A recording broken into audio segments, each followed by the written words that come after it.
walishinda. Yeah, Pound for pound walishinda. So mali Oilers ilikuja ikashinda game ni game management. Yeah. Because after Alex alitoka, there was no game management. Mambo came in.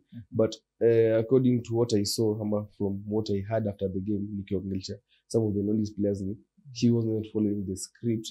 Yenye Alex alikuwa anatumia. Alex alikuwa na risk. Alikuwa take a lot of risks. Mambo wanted to play textbook rugby. I'll sit back. Textbook doesn't work with Oilers. Oilers, you bring chaos to them.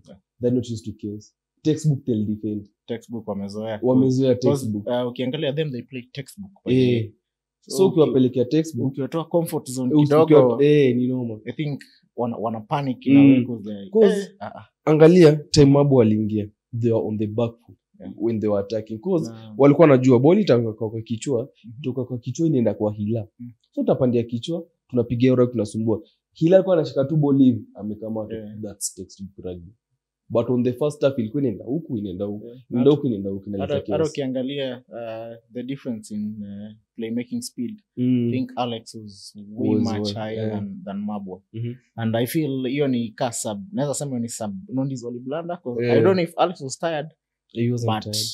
Apparently he's the fittest. Lakini anakimbia vibaya.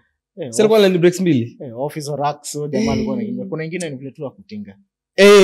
Lakini ika capitalize kwa try yenye alitinga. But either way, I think Alex we should see him play more often. Wakenya atatulemea this season arudi Tanzania.